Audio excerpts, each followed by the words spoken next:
Hello, everyone. I'm Vic Kelson, Executive Director, Evansville Water and Sewer Utility, with a short follow-up video. Uh, we did the video a week or so ago regarding the sinkhole on Riverside Drive at Chestnut Street. This video is a follow-up to answer 3 or 4 questions. I guess there are 3 questions that people have sent to us. We're happy to answer your questions. So before I start, just a reminder, if you have additional questions beyond this, please send them to communication@ewsu.com. So let me go ahead. I'll start with the first question. You mentioned how large this hole actually is. How can we be sure that the surrounding buildings are structurally safe and that there aren't any underlying sinkholes near the corner of Chestnut and Riverside, particularly around the Dunn Hospitality Building? I work in that building and have some concerns. Now, this is a great question. As we know, we've seen soil has been migrating towards the hole, um, and we've continued to see degradation on the Riverside Drive side. We have not seen similar um, movement on Chestnut Street. Chestnut Street has been pretty stable through all of this. That said, as we begin the project, if you remember, on the our explanation is that there will be sheet pilings installed all along the hole where we're working. Those sheet pilings do 2 things. One is uh, they stabilize the opening where the workers are uh, down underground dealing with the sinkhole and the repairs. But the other thing that they do is they stabilize the soil that lies outside of the sheet pilings and outside of the hole. So those will tend to stabilize those buildings that are next to the area where the work is being done. So since the sheet pilings go all the way down to the elevation of the pipe, that's pretty deep, and we that should stabilize everything.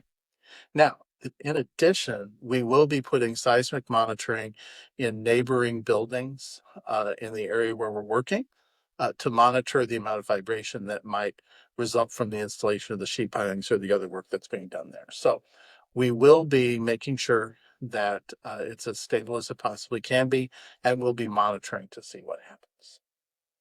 Now, for a second question, what are your plans for all of the developing sinkholes on Chestnut between Riverside and Second Street? Now, this question is a question that we've actually explored. Between Riverside and Second Street, if you go along Chestnut, there are a few places where there are depressions in the asphalt in the street. Uh, we have our staff has actually walked through that sewer that runs down Chestnut Street. They've been inside it and they've walked along it, and they don't see. We find no evidence that that sewer is degraded.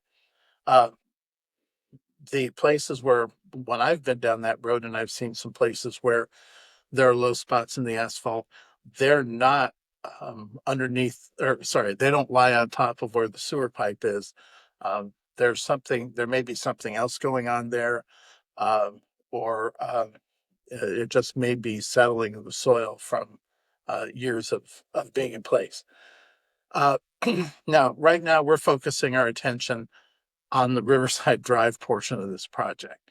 When that's done, we will review again what's going on Chestnut Street.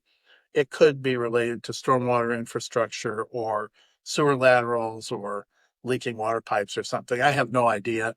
Right now, we're not digging into that closely, but that's something that we, and perhaps in conjunction with the city engineer's office, can look into in the future. And then the third question I have here is, what are your plans for keeping people safe during the 4th of July? Now, if you've been down to the site recently, new fencing has been installed. And we're moving all of the equipment for the project will be moved inside the fence and locked up over the 4th of July weekend. That would keep people from getting in there and either getting into the hole or getting onto any of the equipment or anything like that. So we're taking those precautions. Evansville Police Department has assured us that they will be patrolling in the area, and we're continuing to reach out to make sure that if we need to get any additional security, our contractors will be able to get that set up.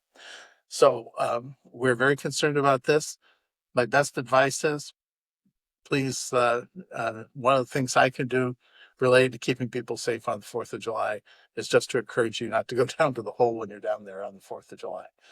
There are lots of more interesting things to see down there on the 4th. So please bear with us. We're working to get this moving as quickly as we can. And we want everyone to have a safe 4th of July weekend. Again, I want to thank Mayor Terry for her support of our efforts to get this work done. We're in regular communication with the mayor's office, the city engineer's office, and others who are affected by all of this. And it's a good time for us to just stay safe, enjoy the 4th, and have a great weekend. Thank you.